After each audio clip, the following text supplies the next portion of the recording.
స్వామివారంటే వేద విద్యలలో బాధాకరంబులు ఇంగిలింత మింగ హేమమయ్యే, హేమమైన వాడు వేమన్న యొక్కడే, కాళికాంబ హంస కాళికాంబ.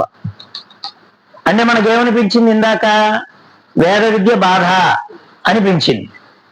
అది ఎవరి గురించి చెప్పుంటారు స్వామి అంటే, లోకంలో మనం నిన్న ఒక మాట చెప్పుకున్నాం, వల్లె వేయడం వేరు, వన్నె తేవడం వేరు.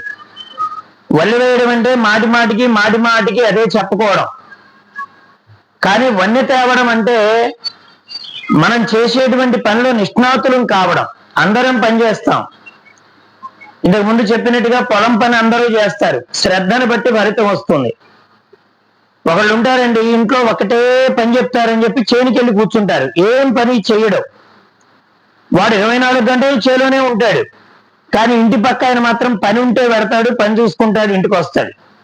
పాప ఇంటి దగ్గర ఆవిడనుకుంటుంది, మా ఆయన ఇది సూర్యోదయం నుంచి సూర్యాస్తమయం వరకు చేలోనే ఉంటున్నాడు, ఎంత పండిస్తాడో అనిపిస్తుంది ఆవిడకి. వాడు ఏం చేస్తాడంటే గట్టు మీదకి వెళ్ళి పడుకుంటాడు అంతే.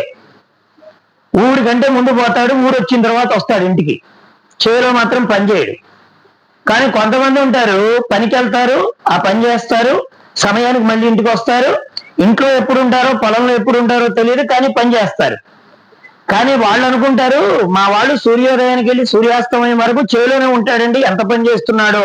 కొంతమంది పిల్లలు ఉంటారండి, బడికి మాత్రం ఖచ్చితంగా వెళతారు, 8ంటికి బ్యాగ్ తగిలిస్తారు, పిల్లలందరూ వచ్చిన తర్వాత ఇంటికి వస్తారు, మార్కులు మాత్రం 30కి తగ్గవు, 28, 29 అంతే.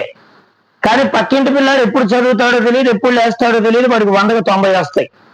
మనం నెత్తి నోరు కొట్టుకుంటాం, వాడు ఎప్పుడు రోడ్డు మీదే కనపడతాడు, వాడికి 100కి 90 ఎలా వస్తున్నాయి, మనాడు ఎప్పుడు బడిలోనే ఉంటాడు, వాడికి 30 ఎందుకు వస్తున్నాయి. అంటే ఏమిటి కారణం అక్కడ? కార్యం కంటే కారణం ఏమిటంటే కర్తవ్యం. బాహ్యంగా కనిపించేటువంటి పని కంటే కూడా అంతరంగా చేసేటువంటి సాధన చాలా గొప్పదండి. మనం ఏం చేస్తున్నామంటే బాహ్యం బాగా కనిపిస్తుంది, ఎందుకంటే ఇవి ఇంద్రియాలకు అందుతాయి కదా. మీరు బాహ్యంగా చేసే పని ఇంద్రియాలకు అందుతుంది. ఓ చోట ఒక బియ్యం గుట్టబోయండి, కనబడుతుంది. లేకపోతే ఒక చేలో ఉన్న ధాన్యం గుట్టబోయండి, కనబడుతుంది. కానీ మానవుడు ఆర్జించిన పుణ్యం కనపడుతుందా? ఎవరైనా భజన చేసో, లేకపోతే భగవంతుడి యొక్క దారిలో ప్రయాణం చేసో కొంత పుణ్యం మూడగట్టుకున్నాను అనుకోండి, వీళ్ళు ఏమంటారంటే బాహ్యంగా మా ధాన్యం చూద్దురండి ఎంత ఉందో మా ఇంట్లో అంటారు. మరి ఇది చేసిన వాడి పుణ్యం కనపడుతుందంటే ఇది కనపడదు. కాకపోతే ఇది ఏమిటంటే ఇది ఇంద్రియ అగోచరం. ఇంద్రియ గోచరం అయ్యేదంతా కూడా వెళ్ళిపోయేది. ఏం చెప్పారు బ్రహ్మం గారు? బాధాకరమే. ఎంత చదివితే వేదం వస్తుందో తెలుసా అండి? వేదం చదివేటువంటి పిల్లలు ఎంత ఉదయాన లేస్తేనో, ఎంత పరిశ్రమ చేస్తేనో, తెల్లవారుజామున లేస్తారు, చన్నీటి స్నానం చేస్తారు, ఇంత గోచి పెట్టుకుంటారు, అటు ఇటు పిలకలను ఆడిస్తూ తిరుగుతారు, గురువు చెప్పిన దాన్ని శ్రద్ధగా మళ్ళీ కొల్లుపోకుండా చదువుతుంటారే. ఇది ఇంత వాళ్ళు త్యాగం చేస్తే వాళ్ళు లోకంలో ఈ రోజున చూడండి, ఓ 2 లక్షలు 3 లక్షలు ఉద్యోగం చేసే వ్యక్తిని పట్టుకొని, ఒరే నాయనా నువ్వు చదువుకునేటప్పుడు సుఖపడ్డావా అని ఒక మాట అడగండి. ఆయన ఏమంటాడంటే నేను చదువుకునేటప్పుడు బోర్డంత కష్టపడ్డానంటాడు. అంటే అప్పుడు చదివేటప్పుడు బాధే, కానీ ఇప్పుడు అనుభవంలోకి వచ్చేటప్పుడు ఏమైంది? మనమేమో రోడ్డు మీద ఎండలో పనిచేస్తే ఆ ఉద్యోగ సూక్ష్మం తెలిసిన వాడు 2 గంటల్లో సంపాదిస్తాడు. మనం ఒక నెల మొత్తం చేసే సంపాదన ఉద్యోగస్తుడు సరిగా 2 గంటలు చెప్పాడు అనుకోండి. అందుకే సరస్వతి ధనం ఇస్తుందా అంటారు చాలా మంది. అసలు సరస్వతి ఇచ్చేదే ధనం. మనందరికీ వచ్చే అపప్రద ఏంటంటే, ఏమండి చదువుకుంటే ధనం వస్తుందా అంటే 2-3 లక్షల ఉద్యోగాలు ఉన్నాయండి, గంటకు చేసి సంపాదించే వాళ్ళు ఉన్నారు. వాళ్ళకు వచ్చినటువంటి విద్యని ఆన్లైన్ క్లాసులో చెప్పుకుంటే గంటకి 2 గంటలకు ఒక 10 మందిని ఒక గ్రూపుగా ఏర్పరిచి వాళ్ళకు వచ్చిన విద్యని చెప్తే గంటకు ₹1,00,000 సంపాదించే వాళ్ళు ఉన్నారు. ఇప్పుడు దేని ద్వారా సంపాదిస్తున్నారండి వారు? విద్య ద్వారానే. ఆ విద్య కూడా నేర్పినటువంటి గురువు ఒక్కరే ఉంటారు, కానీ శ్రద్ధని బట్టి విద్య వస్తుందండి. శ్రద్ధావాన్ లభతే జ్ఞానం తత్పర సమ్యక్ ఇంద్రియ అని భగవద్గీతలో చెప్పాడు. దేనివల్ల వస్తుంది విద్య అంటే 24 గంటలు కూర్చుంటే రాదు. 24 గంటలు కూర్చొని దేనికోసం అంటే ఇక్కడ కూర్చున్నా వేరేది ఆలోచిస్తూ ఉండొచ్చు కాక. అలాంటి వాడికి 24 గంటలు కాదు, రోజంతా చెప్పినే, వారాల పాటు చెప్పినే, సంవత్సరాల పాటు చెప్పినే, వాడు దానిలో ఉండేటువంటి మర్మాన్ని గుర్తించలేదనుకోండి, వాడు ఎన్నాళ్ళు విన్నా నీటిలో రాయిని వేస్తే ఆ రాయిలోకి నీరు ఎంతకాలం ఉన్నా ఒక్క చుక్క చెమ్మదనం కూడా రాయిలోకి ఎలా చేరదో, అలాగే దాన్ని అవగతం చేసుకోలేనటువంటి వాడికి మనం ఎన్ని గంటలు ప్రవచనాలు చెప్పినా, ఎన్ని గంటలు ఉపన్యాసాలు చెప్పినా, ఎంత గొప్ప గురువు దగ్గరికి వెళ్ళి తీసుకెళ్లి కూర్చోబెట్టినా వాడికి ఉపయోగం లేదు. అందుకని ఎలాంటి వాళ్ళు ఉంటారు వినేవాళ్ళలో అంటే, మలయాళ స్వామి వారు చెప్పేవారు, వినేవాళ్ళలో రకాలు ఎలా ఉంటారంటే, చెరుకు రసాన్ని నీళ్లలో పోశారటండి. చెరుకు రసం ఒక గ్లాసు తెచ్చారు, నీళ్ల గ్లాసు ఒకటి తెచ్చారు. ఇప్పుడు ఈ చెరుకు రసాన్ని నీళ్లలో పోస్తూ ఉండండి, కలబెట్టవలసిన అవసరం లేకుండానే పోస్తూ ఉండగానే కలిసిపోతుంది చెరుకు రసం నీళ్లలో. ఇక మీరు ప్రత్యేకించి కలపక్కర్లే.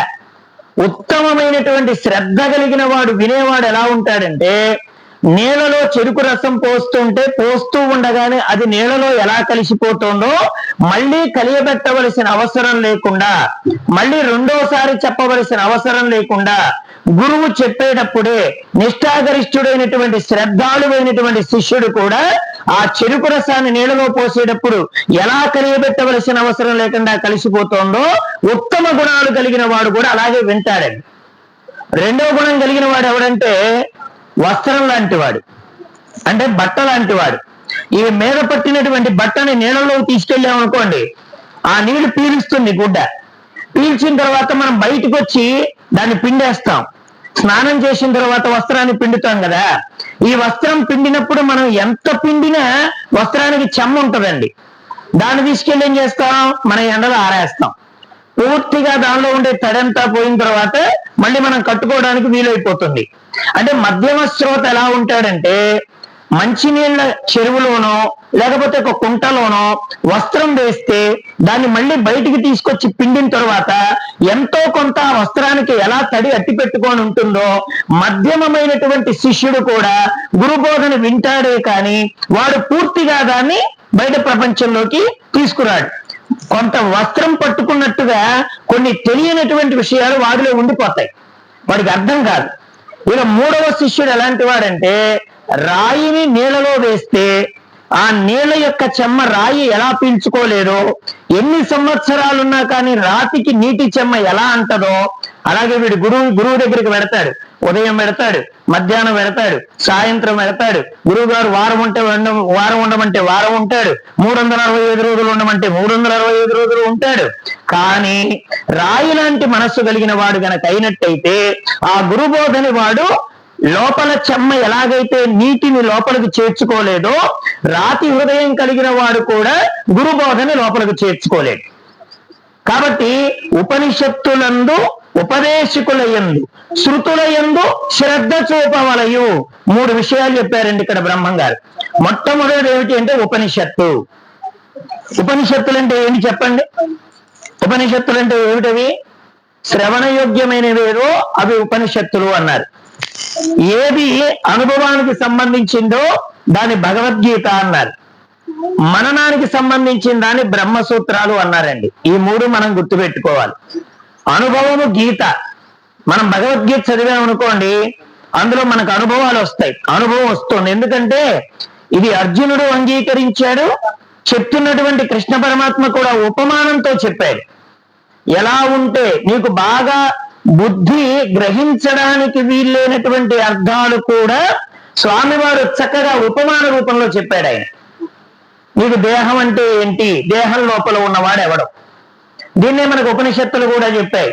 అబ్బాయి నువ్వులలో నూనె ఉందా లేదా అని అడిగారండి. తిలేషు తైలం దదినీవ సర్పి కాష్టం చ అగ్ని.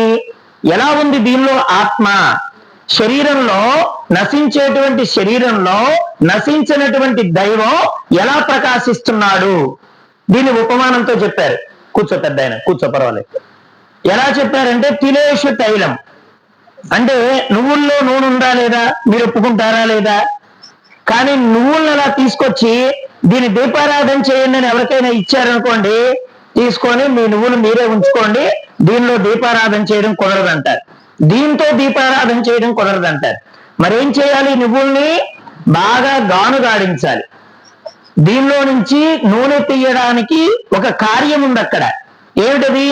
బాగా దీన్ని ఒక యంత్రం ద్వారా దాని లోపల ఉన్నటువంటి నూనెని తీస్తే అప్పుడు ఆ పిట్ అంతా బయటికి వెళ్ళిపోతుంది, పక్కన పడిపోతుంది.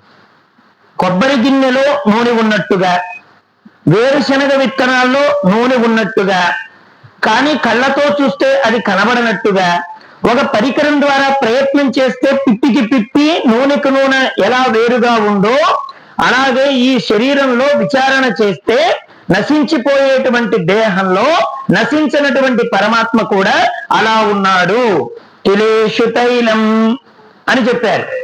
దది నీవ సర్పి, దది అంటే పెరుగండి. ఇప్పుడు పెరుగులో వెన్న ఉందా లేదా అంటే ఉందనే చెప్తాం. ఎలాగంటే పెరుగులో నుంచే వెన్న వస్తుందనేది మనం ఎదురుగా మనం చూస్తున్నటువంటి సత్యం. అయితే కళ్ళతో ఎంత చూసినా నెయ్యి కనబడుతుందా, వెన్న కనబడుతుందా, దానికి ప్రయత్నం చేయాలి. ఆ ప్రయత్నం ద్వారా ఎలాగైతే వెన్న వస్తుందో, ఆ వెన్నని కాస్తే నెయ్యి వస్తుందో, ఇది అనుభవం ద్వారా ఎలా తెలుసుకున్నామో అలాగే గురువాక్యం చేత, శాస్త్ర ప్రమాణం చేత, అనుభవం చేత, విచారణ చేత, నిరంతర సత్సంగం చేత, నలుగురు కూర్చుంటే మనం విచారణ చేసేటువంటి మాటల చేత. మీరు బాగా గుర్తుపెట్టుకోండి, సత్సంగం అంటే 2 గంటల్లోనో 4 గంటల్లోనో అయిపోయేది కానే కాదు. మనం చేస్తున్న పెద్ద పొరపాటు ఏమిటంటే పెద్దల దగ్గర వింటున్నాం, అక్కడే మర్చిపోతున్నాం. మళ్ళీ ఈ భారం అంతా ఎవరెత్తుకొని పోతాడు ఇంటికి? పెద్ద భారం కాదు. వచ్చేటప్పుడు ఖాళీగానే వస్తున్నాం, వెళ్ళేటప్పుడు కూడా ఖాళీగానే వెళ్తున్నాం. ఈ భారం అంతా ఎవరికి అర్థమవుతుంది? విదిలించుకొని పోతే పోతోంది. దీనివల్ల ఎవరికి నష్టం? పాప ఇంటి దగ్గర వాళ్ళు అనుకుంటారు, వాళ్ళు ఎండల్లో కూడా రేకుల కింద కూర్చొని కాళికాంబ సప్తశతి తినటానికి పోయారు, వాళ్ళంత పుణ్యాత్ములో అనుకుంటారు ఇంటి దగ్గర వాళ్ళు. మనం ఇక్కడి నుంచి పుణ్యం మూట కట్టుకెడుతున్నామా, అసలు వచ్చిన సమయాన్ని వృధా చేసుకుంటున్నామా? ఎవరికి వాళ్ళు విచారణలోకి వెడితే తెలుస్తుంది. 4 రోజుల క్రితం నాటికల్లో ఏం జరిగిందో కూడా మర్చిపోకుండా చెప్పుకుంటారు, కానీ 10 నిమిషాల క్రితం గురువు ఏం చెప్పాడో గుర్తుండదు. మొన్న ఎవరో మలయాళ స్వామి వారి ఉపన్యాసాల్లో పెద్దలు మహాత్ములు చెప్పారు, ఏమండి సీరియల్లో వాళ్ళు ఏడిస్తేనేమో డబ్బు ప్రొడ్యూసర్కి వస్తుందట, ఆ సీరియల్ చూసి ఏడిస్తే మనకు రోగాలు వస్తున్నాయట. తీసిన వాడికి ఏం డబ్బులు వస్తున్నాయి, వాడేమో జనాన్ని ఏడిపించి డబ్బులు తీసుకుంటాడు. ఎవరు సీరియల్లో నాటికల్లో తీసేవాళ్ళు ఉంటారే, వాళ్ళు ఎంత ఏడిస్తే అంత డబ్బు అండి. నాటికలో వాళ్ళని ఏడిపిస్తారు, మనం ఏం చేస్తున్నాం? వాళ్ళ ఏడుపు చూసి మనం రోగాలు తెచ్చుకుంటున్నాం. మనది కాని దాన్ని అనుభవించడానికి మనం వెళ్ళడమే దుఃఖం అండి. దుఃఖం అంటే బాధగా, దుఃఖం అంటే శరీరానికి పడ్డ రంధ్రం కాదు, దుఃఖం అంటే రోగం కాదు. మనది కాని దాన్ని మనం అనుకొని పరిగెత్తడమే దుఃఖం. ఎండమావుల్లో నీటిని చూసి పరిగెత్తుతున్నట్టుగా, ముత్యపు చిప్పని ఎండలో చూసి ఇది వెండని భ్రమించినట్టుగా మానవుడికి భ్రాంతి ఎన్ని రకాలుందో చెప్పారు వేదాంతంలో. అమ్మ కాసేపు మాట్లాడకండి. ఎండమావుల్ని చూసి నీరని పరిగెత్తినట్టుగా ఉంటాయా? మీరు మంచి ఎండాకాలంలో తార్ రోడ్డు మీద ప్రయాణం చేయండి. ప్రయాణం చేసేటప్పుడు ఇప్పుడు ఆర్టీసీ బస్సు ఫ్రీయే కదా, అద్దం దగ్గర కూర్చోండి, డ్రైవర్ దగ్గర అద్దం దగ్గర దూరంగా చూడండి, నీటి చారికలు కనిపిస్తాయి రోడ్డు మీద. నీటి చారికలు అంటే అక్కడ ఏదో మడుగుతో కూడినట్టుగా నీరున్నట్టుగా మీకు కనిపిస్తుంది. మీ బస్సు అక్కడి దాకా పోయిన తర్వాత అక్కడ నీరు ఉండదు. ఎందుకంటే ఎండమావుల యందు నీరు ఎలా లేదో. ఇంకోటి ఏం చెప్పారు, మనం సముద్రంలో ఎండ వెళ్ళేటప్పుడు కనుక వెడితే ఇసుకలో ముత్యపు చిప్పలు ఉంటాయి. ఆ ముత్యపు చిప్పల లోన భాగం తలతల్లాడిపోతూ ఉంటుంది వెండిగా. మనం ఏం చేస్తామంటే సూర్యకిరణాలు దాని మీద పడగానే ఇదేదో వెండి వస్తువు నాకు కనబడుతోంది, దాన్ని నేనే తీసుకోవాలి, నా పక్కాడు చూస్తే వాడు ఎప్పుడు తీసుకెడతాడో ఇది నేనే పొందాలని పరిగెత్తికెళ్ళి దాని చేతిలోకి తీసుకుంటే అది వెండి కాదు, ఇది ముత్యపు చిప్ప అని తెలుస్తుంది. అంటే ఇదే భ్రాంతి, ఇదే దుఃఖం. అందుకని దాన్ని గుర్తెరిగింపజేసేదేది బోధ. నిత్యానిత్య వస్తు వివేకము కేవలం శ్రవణం ద్వారా మాత్రమే కలుగుతుంది. అందుకే బ్రహ్మము గారు శ్రవణేంద్రియాన్ని ఈశ్వరుడితో పోల్చాడు కాళికాంబ సప్తశతిలో. శ్రవణేంద్రియాన్ని దేంతో పోల్చాడండి బ్రహ్మం గారు? ఈశ్వరుడితో పోల్చాడు. ఇప్పుడు ఈశ్వరుడికి ఏది పెడితే అది నివేదన చేస్తామా చెప్పండి? పరమేశ్వరుడికి ఏది పెడితే అది నివేదన చేస్తామా? అలాగే వినేటువంటి శబ్దాలు కూడా నివేదనే. మీరు అనుకుంటున్నారేమో నేను గూటి దగ్గర పటికి బెల్లం పెట్టానండి, పనికిరాని మాటలన్నీ బయట మాట్లాడుతున్నానంటే పటికి బెల్లం పెట్టిన పుణ్యమేమో కానీ పనికిరాని మాటలు మాట్లాడిన పాపం మాత్రం తప్పకుండా వస్తుంది. శ్రవణానికి నివేదన ఏమిటి? ఈశ్వరుడికి నివేదన ఏమిటి అంటే పవిత్రమైన వస్తువు నివేదన చేస్తావు. మరి చెవులకి ఏ నివేదన చేస్తావు అంటే 10 నిమిషాలేమో అష్టోత్తరం చదివి బయటికి వచ్చిన తర్వాత వాళ్ళ ముచ్చట్లు వీళ్ళ ముచ్చట్లు పెట్టుకుంటే అది ఈశ్వరుడికి నివేదన అవుతుందా? ఎప్పటికీ కాదు. ఈశ్వర నివేదితం అంటే అర్థం ఏమిటి అంటే చెవుల ద్వారా మంచి శబ్దాలు వినడం, ఈ కళ్ళ ద్వారా పవిత్రమైనటువంటి దృశ్యాన్ని చూడడం. ఒకవేళ పవిత్రమైన భావన నీ కలకపోతే పవిత్రమైన భావనకు అనుగుణంగా ఉండేటువంటి బోధను వినాలి. కను చాలా చెడ్డదండి. దృష్టిం జ్ఞానమయం కృత్వా పశ్యేత్ బ్రహ్మమయం జగత్, ఇది ఉపనిషత్తు వాక్యాలు చెప్పాయి. దృష్టిం జ్ఞానమయం కృత్వా, ముందు ఈ దృష్టిని జ్ఞానమయం చేసుకోండి. దేన్ని చూస్తున్నా నేను బ్రహ్మమునే చూస్తున్నాను, ఇది బ్రహ్మమే. అంకించి తనలోన అఖిల ప్రపంచంబు శ్రీ విష్ణుమయమని చెలగువాడు. ప్రహ్లాదోపాఖ్యానంలో 7వ స్కందంలో భాగవతంలో చెప్పాడు. అంకించి తనలోని అఖిల ప్రపంచంబు, ముందు తనని తాను మార్చుకున్నవాడండి ప్రహ్లాదుడు. తనని తాను మార్చుకున్నవాడు ప్రహ్లాదుడు. మనం ఏం చేస్తున్నామంటే వాడు బాగుపడలేదు, వీడు బాగుపడలేదు, వాడు ఇలా ప్రవర్తించాడు, వీడిలా ప్రవర్తించాడు, మన బ్రతుకంతా బయట వాళ్ళని వేలెత్తి చూపించడమే. ఇదే వేలుని మన వైపుకు తిప్పుకొని నేను ఎంతవరకు బాగుపడ్డాను, నేను ఎదుటి వాళ్ళని ఏ మాటలతో నేను ఏది అధిక్షేపణంగా మాట్లాడుతున్నానో ఆ లక్షణాలు నాలో ఉన్నాయా లేదా. అన్నం మంచిది కావాలంటే మీ ఇంట్లో రాళ్ళు ఏరుకుంటారే కానీ పక్కింట్లో రాళ్ళు ఏరరుగా. బియ్యంలో మీరు చాట్లో పోసుకుంటారు అమ్మగారు, పక్కింటి వాళ్ళ బియ్యం తెచ్చి చాట్లో పోసుకొని రాళ్ళు ఏరారు అనుకోండి, మీ ఇంటికి పోయి ఉన్న బియ్యం ఉన్నట్టుగా ఎసట్లో పోసుకొని వండుకున్నారనుకోండి, ఏరిన బియ్యము అన్నము శుభ్రంగా ఉంటుందా? వండకుండా మీరు అన్నాన్ని పోస్తే నీళ్లు అది శుభ్రంగా ఉంటుందా? మనం ఏం చేస్తున్నామంటే మన ఇంట్లో బియ్యాన్నేమో అలాగే పోస్తున్నాం, పక్కింట్లో బియ్యం రాళ్ళు ఏరుతున్నాం. ఎదుటి వాడిలో దోషాన్ని ఏరుతున్నామంటే మనం ఎలాంటి వాళ్ళం అంటే పక్కింట్లో వాళ్ళ రాళ్ళ బియ్యం ఏరి వాళ్ళకు ఉపకారం చేస్తున్నాం. లోకంలో తిట్టించుకున్నవాడు తిట్టిన వాడికి దండం పెట్టాలన్నారండి వేదాంతంలో. తిట్టించుకున్నవాడు తిట్టిన వాడికి దండం పెట్టాలట. లోకంలో మనం ఏం చేస్తామంటే వాడు అన్న అనకపోయినా నన్నే అన్నాడని తగాదకపోతాం. వాస్తవానికి ఏం చెప్పారంటే తిట్టించుకున్నవాడే తిట్టిన వాడికి దండం పెట్టాలి. ఎందుకంటే వాడు మన చేటలో ఉన్న రాళ్ల బియ్యాన్ని ఏరుతున్నాడు, మన రాళ్ళన్నీ ఏరుతున్నాడు. ఇప్పుడు వాడు రాళ్ళు ఏరాడనుకో మనకు వచ్చే అన్నం శుద్ధంగా ఉంటుందా ఉండదా చెప్పండి? రాళ్ళేరిన బియ్యం ఎలా ఉంటుంది? శుద్ధంగా ఉంటుంది, తినడానికి యోగ్యంగా ఉంటుంది.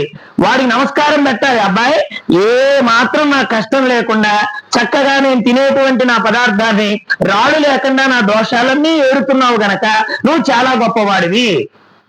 మరి వాడికి వాడు విచారణ చేసుకోకుండా తినేవాడు ఎలాంటి వాడంటే రాళ్ళని ఇంకాసిని పోగు చేసుకొని వాడి బియ్యంలో కలుపుకొని అన్నం వండుకునేవాడు ఎంత వెర్రివాడో పక్కవాడి గుణదోషాలన్నీ వాడింట్లో వేసుకొని వాడి ఇంట్లో తెచ్చుకొని అవే మాట్లాడుకుంటూ దాంతోనే పొద్దు గడిపేవాడు రాళ్లతో కూడిన అన్నాన్ని తిన్నవాడు.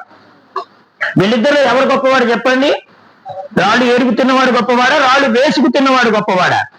మనం ఏరుకుంటున్నామా వేసుకుంటున్నామా ఆలోచించాలి. ఇక్కడ రాళ్ళు తెచ్చి వేసుకుంటున్నామా, రాళ్ళు ఏరుకుంటున్నామా? రాళ్ళు ఏరుకోవడం అంటే అర్థం ఏమిటి? నాలో అటువంటి దోషాలు ఉండకుండా ఉండుగాక. నేను ఎదుటివాడిని ఒక మాట మాట్లాడానంటే అలాంటి గుణం నాలో లేకుండా ఉండుగాక. ఇది మనందరం కూడా గుర్తుపెట్టుకోవాలి. ఇది చెప్పేది ఎవరండి? గురువు చెప్తాడు. అందుకనే స్వామి ఏం చెప్పారు అక్కడ కాళికాంబ సప్తశతిలో, ఉపనిషత్తుల యందు. ఉప అంటే సమీపం అండి. ఉప అనే పదానికి సంస్కృతంలో అర్థం ఏమిటంటే సమీపము. నిషత్ నిషీద అంటే కూర్చో అని అర్థం చెప్పారండి సంస్కృతంలో. అంటే అర్థం ఏమిటంటే నువ్వు ఎక్కడ కూర్చున్నా, ఎక్కడ తిరుగుతున్నా, ఏ వైపు ప్రయాణం చేసినా, ఎక్కడెక్కడ సంచరిస్తున్నా ఉన్నది బ్రహ్మమే. బ్రహ్మమైన జగత్తులో నేను తిరుగుతున్నాను. భగవంతుడు వేరుగా అన్యంగా లేడు, ఆయన నాలో ఉన్నాడు, నేను ఆయన్ని లోపల పెట్టుకున్నాను, ఆయన ప్రకారం భాషిస్తున్న జగత్తులో నేను తిరుగుతున్నాను. ఈ భావన మనకి ఎప్పుడూ ఉండాలి. దీని ఉదాహరణకి ఏం చెప్పారంటే ఒక కుండ తెస్తాం. కుండ తెచ్చినప్పుడు దీన్ని చెరువులో నీళ్ళ కోసం తీసుకెడతాం. ఈ నీళ్ళని ముంచుతాం, కుండని ముంచుతాం నీళ్ళలోకి. ఇప్పుడు కుండలో నీరుంటుంది, చెరువులో నీరుంటుంది కదా. కుండలో కొత్తగా నీరు వచ్చిందా? రాలేదు. ఎక్కడి నుంచి వచ్చింది? చెరువులో నీరే కుండలోకి వచ్చింది. అంతేగాని స్వతహాగా కుండని నువ్వు బయట పెట్టి అమ్మ గంగమ్మ తల్లి దీనిలో కొద్దిగా రామ్మ అని మంత్రాలు చదివితే రాదు. ఇంతకుముందు మనం మంత్రాలు చదివాం. అంతకు ముందు అందులో నీళ్లు పోసాం. గంగే చమునే చేవా గోదావరి సరస్వతి నర్మదా సింధు కావేరి జలస్మిన్ సన్నిధం కురు ఆయాంతు దేవ పూజార్థం ధృతిక్షేకారకా కలసోరికైన పూజా ద్రవ్యాన్ని సంప్రోక్ష్య. ఇది భావన మంత్రాలండి. భావన అంటే అర్థం ఏమిటంటే, అమ్మా ఇప్పటికిప్పుడు నేను గంగని తేలేను, ఇప్పటికిప్పుడు సరస్వతిని తేలేను, ఇప్పటికిప్పుడు కృష్ణుని తేలేను, మా ఇంటిలో ఉన్న ఆ గంగమ్మ నీవే, ఇదిగో నిన్ను నేను భావన చేత మంత్రం ద్వారా నిన్ను ఆవాహనం చేస్తున్నాను, అన్ని నదీ జలాలు ఈ కలశంలో నిక్షిప్తమగుగాక, అన్ని నదీ జలాల యొక్క శక్తి ఈ కలశంలో ఉన్న జలంలోకి చేరునుగాక అని ఆ నీటినే మనం చక్కగా నెత్తిని చల్లుకుంటాం, దేవతా విగ్రహాల మీద కూడా సంప్రోక్షిస్తాం. కారణం ఏమిటండి? భావగ్రాహి జనార్దన. ముందు భావం పరిపూర్ణం కావాలి. భగవంతుడు దేనికి అందుతాడండి? భావానికి అందుతాడు. అన్నమాచార్యులు వారు కూడా ముందు భావం చెప్పి తర్వాత భాష్యం చెప్పాడు. భావములోన భాష్యమునందున గోవింద గోవింద గోవిందయని కొలువవో మనస అన్నాడు ఆయన. మనం ఏం చేస్తున్నామంటే భావం మార్చుకోవడం లేదు, కానీ భాష్యంగా గోవిందులు గొంతు పోయేదాకా కొడతాం. గోవింద గోవింద గోవింద అని అనమంటే గొంతు పోయిందాకా అంటాం. నాయన భాష్యంలో ఉండేటువంటి దాన్ని మార్చుకో, ముందు నీ దృష్టిని మార్చుకో, నీ చూపుని మార్చుకో, నీ నడకని మార్చుకో, నిన్ను నీవు మార్చుకో, యోగ్యత అనేది నువ్వు సంపాదించుకో. మన ఇంట్లో పళ్ళ మనం కడుక్కుంటామా? ఇంకోటి కడిగితే మనకు సుఖంగా ఉంటుందో చెప్పండి? మన వస్తువు మనమే శుభ్రంగా కడుక్కోవాలి. ఇప్పటికీ కొంతమంది పెద్దవాళ్ళు చిన్నపిల్లలు కడుక్కొచ్చిన పళ్ళెల్లో తినరండి. వాళ్ళు వెళ్ళి మళ్ళీ పంపు దగ్గర కడుక్కొస్తారు. మనం ఏమంటామంటే దీన్ని చాదస్తం అంటాం, కానీ అది పెద్దవాళ్ళు తీసుకునే జాగ్రత్త. ఎందుకంటే నా పళ్ళెరాన్ని నేను కడుక్కున్నంత శుభ్రంగా నా పిల్లాడు కడగడం. వాడికి సేవా దృష్టి ఉండదండి. ఇది కర్మ అనుకుంటాడు. ఈ ముసళ్ళు తొందరగా పోతే బాగుండు, రోజు పళ్ళెలు కడగలేక చస్తున్నాను అనుకుంటాడు వాడు. వాడికి దాని ఎందుకు కర్మభావన ఉంటుందే కానీ సేవాభావం ఉండదు. సేవాభావంతో ఉన్నవాడు ఏం చేస్తాడంటే పూర్తి మురికిని తొలగిస్తాడు. అందుకని పెద్దవాళ్ళు ఏం చేస్తారంటే వారి పని వారికి చేసుకుంటేనే తృప్తి అండి. మా తాతయ్య గారు ఉండేవారు. మా నాయనమ్మ గారు నేను చిన్నప్పుడే చనిపోయారు. నాకు దాదాపు 25 ఏళ్ళు వచ్చేంత వరకు మా తాతయ్య గారు ఉన్నారు. మా అమ్మగారు వస్త్రం పిండి ఆరేసిన ఆయనకు తృప్తి కలిగేది కాదు. మళ్ళీ తీసుకెళ్లి ఆయన బకెట్ లో జాడించుకొని దాన్ని మళ్ళీ పిండుకొని ఆరేసుకునేవాడు. మా అమ్మ అనేది, అదేంటి మావయ్య నేను వస్త్రాన్ని పిండే కదా ఆరేసాను, నువ్వు మళ్ళీ ఎందుకు ఆ శ్రమ చేస్తున్నావు అంటే ఆయన అంటాడు, నా తృప్తి కోసం నేను ఆ పని చేస్తున్నానంటాడు. కారణం ఏమిటి? ఎవరి మురికిని వారు కడుక్కోవడంలో ఒక శ్రద్ధ ఉండాలండి. అది వస్తువే కాదు, దాన్ని చాదస్తం అనకూడదు. వాళ్ళకున్న శ్రద్ధ, పెద్దవాళ్ళకున్న శ్రద్ధ మనకు లేకుండా పోతుంది. ఈరోజు మనకు పళ్ళెం కడగడానికి ఒకటి కావాలి, ఏమండి తిన్నటువంటి మెతుకు తీయడానికి ఇంకొకటి కావాలి. ఇది ఏవి మనకి మహాత్ములు నేర్పలేడు. మహాత్ములు జ్ఞానమే కాదండి, మన పని మనకు చేసుకోవడం కూడా నేర్పారు. సోమరితనాన్ని ఇష్టపడలేరు మహాత్ములు. సోమరితనం కలిగిన వాడిని ఆశ్రమాల్లో కూడా ఉంచలేదండి. మలయాళ స్వామి వారు 4:30 గంటలకు లేవాల్సిందే, భగవద్గీత పారాయణానికి రావాల్సిందే, ప్రార్థనాధికారుల్లో ఉండాల్సిందే. అయిపోయిన తర్వాత వాడు ఏది ప్రసాదం తీసుకున్న తర్వాత అప్పుడు వాడు నిద్రపోనివ్వండి, లేకపోతే కాస్త సేద తీరనివ్వండి తరువాత. ఎందుకని ఇంత మనకి గురువులు కఠినంగా నేర్పారు? సమయాన్ని ఎందుకని వాళ్ళు అంత గట్టిగా పట్టుకున్నారండి అంటే సమయంలో మనకున్న సోమరితనం విడిపోవాలి. సోమరితనం విడిపోనిదే మనకు ముక్తి రాదు. సాధనకు సమయాన్ని మనమే వెచ్చించుకోవాలి. అందుకని ఉపనిషత్తులు ఏం చెప్తున్నాయి అంటే, ఉపనిషత్తులు చెప్పేటువంటి దాన్ని ఏమన్నారు మహాత్ములంటే, శ్రవణం ఉపనిషత్ ప్రధానం. వినాలండి. రోజు విన్నటువంటి విషయాలు మీకు ఉపనిషత్తులతో సమానం. ఇప్పుడు మీరు ప్రయత్నం చేసి ఉపనిషత్తుల దగ్గరికి వెడితే చదవాలంటే చదవలేదు. అదే గురుముఖస్తుగా వచ్చేటువంటి విషయాలు విన్నారనుకోండి, అవి ఉపనిషత్ ప్రతిపాదితమైనటువంటి వాక్యాలు. మీకు తెలియకుండానే ఉపనిషత్తుని మీ చేత మననం చేయిస్తారు గురుదేవులు. మీకు పాటల ద్వారానో, మాటల ద్వారానో, శ్లోకాల ద్వారానో, పద్యాల ద్వారానో ఏదో ఒక విధంగా ఉన్న సత్యాన్ని గుర్తింపు చేస్తారు. లేకపోతే ఇంత శ్రమ ఎందుకండి వారికి? ఎవరైనా పాడితే వాళ్ళు వచ్చి పడేదే ఉంది కనుక ఎవరిని కూడా నిరుత్సాహపరస్తారు గురుదేవులు. అందుకని ఉపనిషత్తుల సారం తెలియాలంటే మనకు ముందర శ్రద్ధ కుదరాలి. తర్వాత ఉపదేశికులయందు రెండో వారిని ఎవరు చెప్పారు బ్రహ్మంగారంటే ఉపదేశకులు. ఉపదేశకులు అంటే ఎవరండి? బోధ చెప్పేవారు. అదృఢంచ హతం జ్ఞానం ప్రమాదేన హతం శృతం వ్యగ్రచిత్త హతో జపః. ఇవన్నీ కూడా అసందిగ్ధో హతో మంత్ర, అదృఢంచ హతం జ్ఞానం. జ్ఞానం వినేటప్పుడు కూడా అశ్రద్ధగా వినకూడదండి. అశ్రద్ధగా వింటే ఎలా ఉంటుందంటే, మీరు ఊబి చూశారా? ఊబి తెలుసు కదా, పైన గట్టిగా ఉన్నట్టు కనబడుతుంది. పాదం పెట్టి దాని లోపలికి ప్రవేశం చేస్తే లోపలంతా కూడా బురదమయమయ్యి మనల్ని లోపలికి లాగేస్తుంది. అలాగే మనం ఏమనుకుంటామంటే, కొద్దిపాటి 4 విషయాలు తెలియగానే ఇక నేను పండితుడిని అయిపోయాను, ఇక నాకు జ్ఞానం అంతా వచ్చేసింది, ఇక నాకు ఇంకెవరూ చెప్పక్కర్లేదు, నేను ఇంకెవరి దగ్గర వినక్కర్లేదు అనేటువంటి ఒక అహంకారం కూడా వస్తుందండి. దీన్ని విద్యా అహంకారము అన్నారు, తపో అహంకారము అన్నారు, ఆర్జన అహంకారము అన్నారు. నిజానికి మహాత్ములండి ఈ అహంకారాన్ని విడిచిపెట్టేస్తారు. మేము ఎందుకంటే గురువుల దగ్గర ఉండి ఇలాంటి దర్శనం చేయాలండి. గురువు దగ్గరికి వెడితే ఉదయాన్నే పులిహోర పెట్టారండి, మధ్యాహ్నం లడ్డూ పెట్టారండి, ఇది మాత్రమే కాదు గురువు. దేహాన్ని చూసేవాడు గురువు కాదండి, ఈ దేహానికి కారణమైనటువంటి తత్వాన్ని శిష్యుడికి ఉపదేశం చేసి తనని ఆ స్థితిలో నిలబెట్టేవాడే గురువు. అంటే కేవలం దేహం చూసేవాడు కాదు. కొంతమంది అనుకుంటారు, మా కొత్తపాలెం పోతేనండి సాంబార్ భలే పెడతారండి, చింతకాయ పచ్చడి బాగుంటుందండి. ఇదా గురువు అంటే? ఇదా గురు సన్నిధి అంటే? ఇదా గురు ప్రసాదం అంటే? ఇవి ఎలాగూ వెళ్ళిపోతాయి. ప్రపంచంలో ఏది నిలబడదు. రాత్రి తిన్న గోంగూర పచ్చడి ఉండదు, పొద్దున తిన్న చింతకాయ పచ్చడి ఉండదు, అది తింటే నువ్వు చచ్చిపోతావు. డాక్టర్ గారి దగ్గరకు రోగం వచ్చిందని వెడితే ఏమంటాడో తెలుసా? తిన్నది అరుగుతుందా అంటాడు. ముందర వేసే ప్రశ్న అది. నీకు జీర్ణక్రియ సాఫీగా అవుతుందా అని అడుగుతాడు. ఏ డాక్టర్ అయినా ముందడిగేది ఏమిటంటే, అబ్బాయి నువ్వు ఉదయాన్నే కాలకృత్యాలు సరైన సమయానికి పెడుతున్నావా అంటాడు. కాదండి, మన చింతకాయ పచ్చడి తిన్న తర్వాత నేను ఇంతవరకు బయటికి పోలేదండి అంటే పెద్ద రోగం. లోపలికి వెళ్ళిన తర్వాత ఆహారం 24 గంటల్లోపు బయటికి వెళ్ళకపోతే అది రోగంగా పరిణమించి శరీరానికి బాధ చేకూరుస్తుంది. కాబట్టి గురుప్రసాదం అంటే ఆయన పెట్టిన పదార్థం అని కాదు అక్కడ అర్థం, ఆయన చెప్పిన బోధ. చాలా మంది అనుకుంటారు, మాకు ఎల్లయ్య స్వామి గారు ముద్దలు కలిపి పెట్టారండి, ఇప్పటికి కూడా గుర్తుంది. ముద్ద గుర్తుంది సరే, ఆయన మాట గుర్తుందా? ముద్ద వెళ్ళిపోయింది ప్రపంచంలో, రోజులు గడిచిపోయాయి. ఆ ముద్ద ఎప్పటిదాకా ఉంటే నిన్ను కూడా అక్కడికి తీసుకెళ్లాల్సిందే. మనకు కూడా ఒక చోటు ఉండాలి దక్షిణంలో.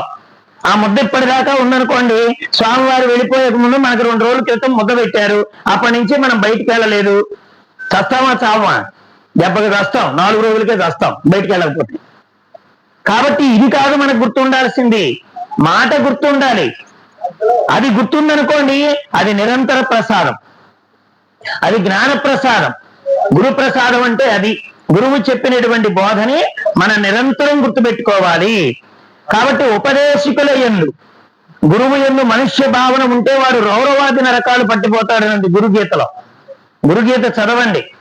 మనం గురుబిడ్డలం అయినందుకు మన గురుగీత పారాయణానికి రావాలి, గురుగీత అర్థమైనా తెలుసుకోవాలండి. ఒకవేళ మీకు శ్లోకాలు రావనుకోండి, మీ పిల్లల్ని కూర్చోబెట్టుకొని అర్థం చెప్పించుకోండి. గురుగీత ఏం చెప్తోంది? సాక్షాత్తు పరమేశ్వరుడు పార్వతీదేవితో కైలాసంలో చెప్పాడు గురుగీత. గురువు యొక్క వైభవాన్ని చెప్పాడు. మనం గురువుని ఎలా చూస్తున్నాం? నరుడని చూచినావో గురునాథు కృతార్థత నొందజాలవు, ఈశ్వరుడిని నమ్మినావో అలబ్రహ్మ పదార్థమిరుంగవచ్చు, నీ సరియగు లక్ష్యం ఒక్కటియే చాలు సాధనలెల్లగూర్చు, ఈశ్వరుడిని నమ్మి భక్తి మనస గురు పాదములాశ్రయింపుమా. గురు పాదం పట్టుకోవడం అంటే ఏమిటి అర్థం? గురు పాదం పట్టుకోవడం అంటే అందరితో పాటు నేను నమస్కారం చేశానండి, అందరితో పాటు నేను ఏదో నాకు తోచింది అక్కడ పెట్టొచ్చానండి అంటే ఇది కేవలం ఇది మాత్రమే కాదు. గురుపాదం అంటే, గురుపాదం అంటే నీకు జ్ఞానాన్ని ప్రసాదించేటువంటి నావా. విశ్వేశ్వర పాదాంబుజ దీర్ఘనౌక అన్నాడు.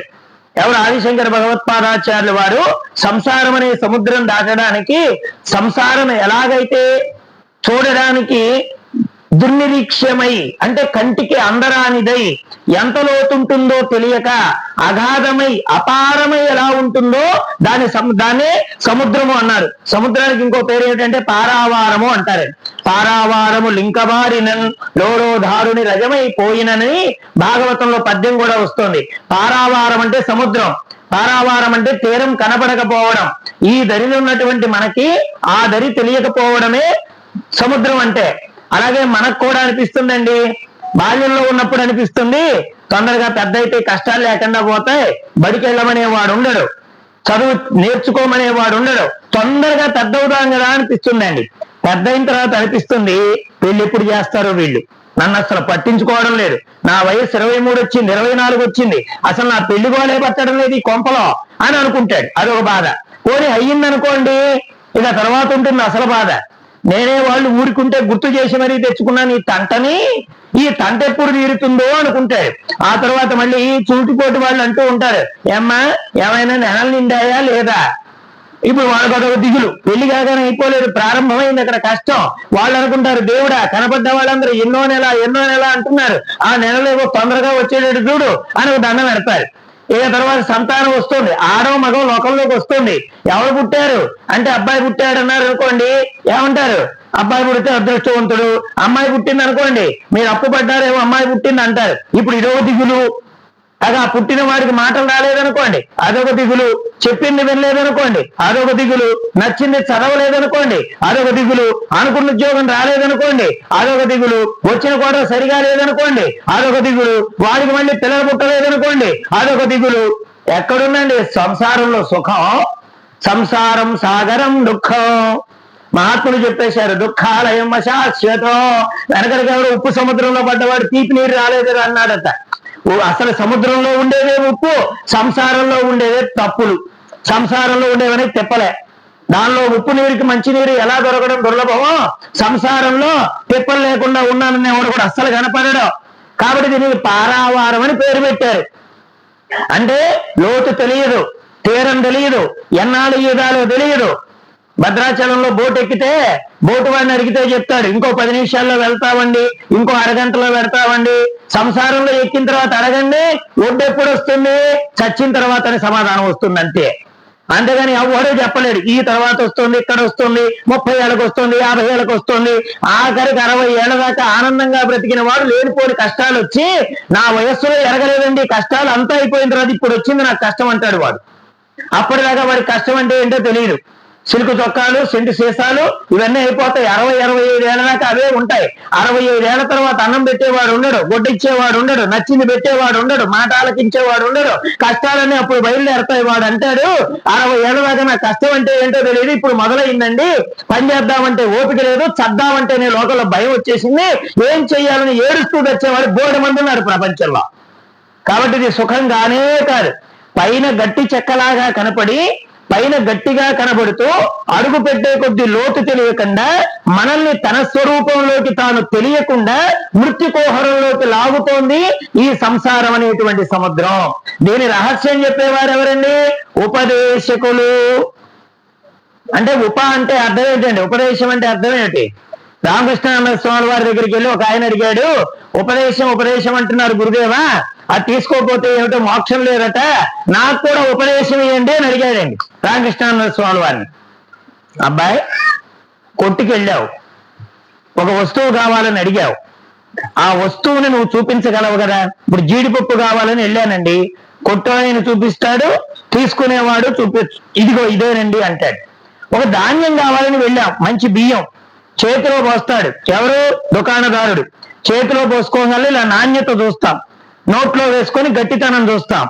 అంటే బయట వస్తువులు అడగడానికి, చూపడానికి, దాన్ని తీసుకోవడానికి కనిపిస్తున్నాయి కదా. ఇప్పుడు ఉపదేశం ఏమంటున్నాడండి? ఉపదేశం ఎవరైనా చూపిస్తారా?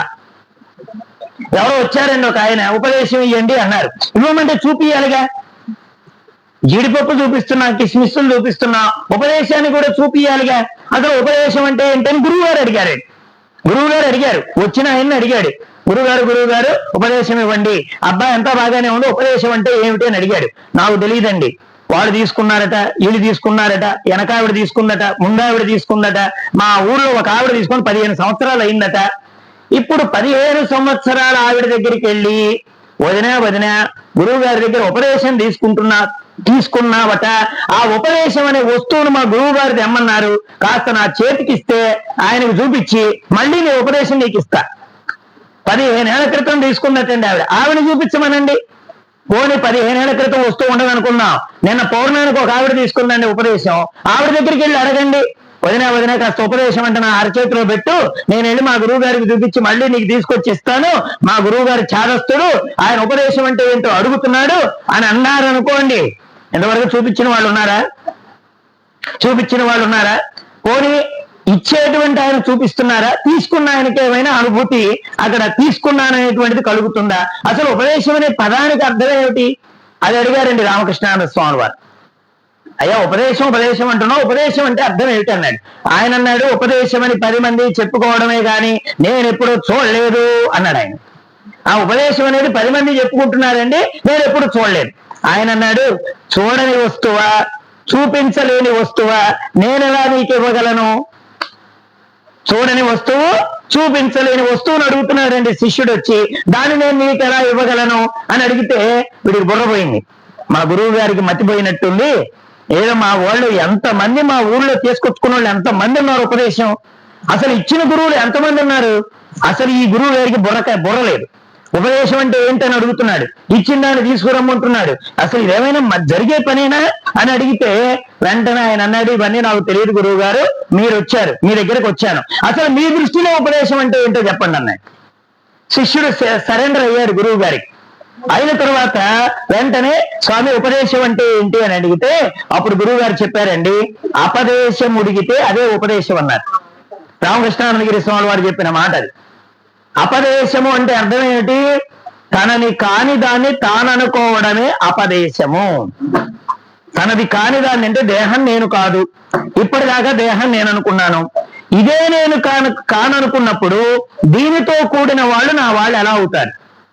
మానవుడికి వాసనలు ఉంటాయి, దేహ వాసన, శాస్త్ర వాసన, లోక వాసన. ఈ వాసనలన్నీ అడగాలి. మొట్టమొదటి వాసన ఏమిటంటే దేహ వాసన. ముందు అసలు దీంతోనే వస్తుంది పెద్ద ప్రమాదం. పోనీ ఈ దేహం ఇంత అందంగా ఉంది, ఎర్రగా ఉంది, నల్ల వెంట్రుకలు, ఏమన్నా మానవుడు ఏడవడానికి పెద్ద కారణం అక్కర్లేదండి. నల్ల వెంట్రుక తెల్ల వెంట్రుక అయితే చాలు, ఏదో ఆస్తులు పోయినట్టు ఏడుస్తాడు వాడు. అసలు ఈ నలుపు తెలుపు నీకు లేవురా నాయన, ఇవన్నీ మధ్యలో వచ్చాయి, నీవు నీ స్వరూపాన్ని గుర్తెరిగితే ఈ వర్ణములన్నీ కూడా లేనివే. స్వజాతి విజాతి స్వగత భేదము లేనిది పరబ్రహ్మము అని చెప్పారు ఉపనిషత్తుల్లో. స్వజాతి విజాతి స్వగత భేదం. స్వజాతి అంటే అర్థం ఏమిటి చెప్పండి? విజాతి అంటే అర్థం ఏమిటి? స్వగతము అంటే అర్థం ఏమిటి? స్వజాతీయ విజాతీయ స్వగత భేదములు లేనిది పరబ్రహ్మము అన్నారు. ఏం చెప్పండి? మనందరం కూడా గురు సాంప్రదాయాలు ఉన్నాం కదా. సజాతీయం అంటే అర్థం ఏమిటి? సజాతీయ భేదం అంటే అర్థం ఏమిటి? విజాతీయ భేదం అంటే అర్థం ఏమిటి? స్వగత భేదం అంటే అర్థం ఏమిటి? ఇప్పుడు చూడండి, చెట్టు అన్ని చెట్లే, మామిడి చెట్టు చెట్టే, వేప చెట్టు చెట్టే, సపోటా చెట్టు చెట్టే, సీతాఫలం చెట్టు చెట్టే. ఇవన్నీ సజాతీయము అంటారు. అంటే ఒకే జాతికి సంబంధించినవి. కానీ ఇందులో మామిడి కాయ వేరు, మామిడి కొమ్మ వేరు, మామిడి పూత వేరు, మామిడికాయలో కూడా పండినది వేరు, పచ్చిది వేరు, ఇన్ని రకాలు ఉన్నాయండి. ఇవన్నీ ఒకే జాతిలో ఉన్న భేదాలు. అర్థమవుతుందా? జాతుల్లో చెట్లు వేరవుతున్నాయి. ఎందుకంటే జామకున్న లక్షణం మామిడికాయకి రాదు, సపోటాకున్న లక్షణం సీతాఫలానికి రాదు. ఇవన్నీ కూడా చెట్లే, కానీ ఈ చెట్లలో కూడా భేదాలు ఉన్నాయి. అవే చెట్టులో మళ్ళీ కాండాలు ఉన్నాయి, ఆకులు ఉన్నాయి, పువ్వులు ఉన్నాయి, పండ్లు ఉన్నాయి. ఇవి తర్వాత ఒక రాయి ఒక చెట్టు ఉందనుకోండి, ఈ రెండు విజాతి, అంటే చెట్టు వేరు రాయి వేరు. ఇవన్నీ లేకుండా ఉండేదేదో అది పరబ్రహ్మము. ఆ పరబ్రహ్మం ఎక్కడుంది అని వెతకడానికి బయలుదేరితే అసలు తన స్థితిని తాను ఎరిగితే తను ఇవన్నీ కూడా కానివన్నీ తొలగిపోతాయండి. సాధన అంటే ఏమిటంటే లేని దాన్ని తెచ్చుకోవడం కాదండి, కాని దాన్ని తొలగించుకోవడమే సాధన. తెచ్చుకో అవసరంలే. సాధన అంటే దైవాన్ని తెచ్చుకోనక్కర్లే, కానిది తొలగించుకుంటే చాలు, ఉన్నది దైవమే. అందుకని మొదటి ప్రమాణం ఏం చెప్పారు? ఉపనిషత్తుల యందు. రెండవది ఏం చెప్పారు? ఉపదేశకుల యందు. మూడవది ఏం చెప్పారు? శృతులందు. ఇక్కడ చూడండి, ఇంతకు ముందు ఏం చెప్పారు బ్రహ్మం గారు? వేద విద్యలల్లా బాధాకరంబులు అన్నాడు కదా. ఇప్పుడు ఈ పద్యంలోకి వచ్చేటప్పటికి ఏమన్నాడంటే శృతిని కూడా మనం మన తత్వం తెలుసుకోవడానికి ఇది కూడా ఒక మార్గమే. అంటే కేవలము కర్మకాండ మాత్రమే కాదు, జ్ఞానాన్ని సముపార్జన చెయ్యాలి. కర్మతోనే ముక్తి లభించదు. కర్మ వల్ల ఏం జరుగుతోందంటే పుణ్యాపుణ్యాలు కలుగుతాయి. పుణ్యాపుణ్యాల వల్ల జన్మ ఉన్నతమైనదా మళ్ళీ నీచమైనదా, రెండు రకాలు కలగడానికి అవకాశం ఉంది. కాబట్టి పుణ్యాన్ని తీసివేయాల్సిందే, పాపాన్ని తీసివేయాల్సిందే. ఈ పాప పుణ్య కార్యాలు చేస్తున్నటువంటి ఈ దేహంలో ఎవరు చైతన్య స్వరూపుడై శాశ్వతమై నిత్యుడై అవ్యయుడై ఉన్నాడో అతన్ని గుర్తెరిగేటువంటి బుద్ధి మనకు చెప్పే వాళ్ళే ఉపదేశకులు. వీళ్ళ దగ్గరకు చేరినా మనకు ఏమి లేకపోవడం వల్ల జ్ఞానం కలగడం లేదంటే శ్రద్ధ. దీన్నే తర్వాత పదంలో చెప్పాడు ఆయన, శ్రద్ధ చూపవలయు, శ్రద్ధ లేక ముక్తి సాధింప సఖ్యమా, కాళికాంబ హంస కాళికాంబ. శ్రద్ధ లేకపోతే ముక్తి రావడం అనేటువంటిది అసాధ్యమే. చివరిగా ఒక ముక్క చెప్పి ముగిస్తాను. రాత్రి మీ అందరికీ చెప్పాను, అన్నం వండుకునేటప్పుడు శ్రద్ధగా మీరు అక్కడ లేకపోతే తినడం అనేటువంటిది ఈ పొట్టకి యోగ్యమైనటువంటి దాన్ని మీరు ఇవ్వలేరు. ఒక్క పూట అన్నానికే శ్రద్ధ లేకపోతే, వండుకోవడం కనుక చేత కాకపోతే ఆ రోజంతా ఎలా బాధపడవలసి వస్తుందో, అలాగే మీరు ఈ దేహాన్ని, దేహంలో ఉండే రహస్యాన్ని, గురువుల యొక్క తత్వాన్ని మనం పొందడానికి గనక అశ్రద్ధ చేస్తే అన్నం లేకపోతే రోజు నష్టం అవుతుంది. తత్వం యందు దృష్టి లేకపోతే జన్మ నష్టమైపోతుంది. మనకి రోజు నష్టం కావడం కాదు ప్రధానం, జన్మ నష్టమయ్యేకుండా కాకుండా చూసుకునేటువంటి విధానం చెప్పేవారే గురువులు అన్నమాట. అటువంటి గురుదేవులు మనకు ప్రసాదించినటువంటి ఈ అవకాశాన్ని మనందరం కూడా సద్వినియోగం చేసుకొని ముందుకు వెళ్ళడానికి ప్రయత్నం చేద్దాం. వాసుదేవ వాసుదేవ, జై సద్గురుదేవ. అటు అమ్మాయి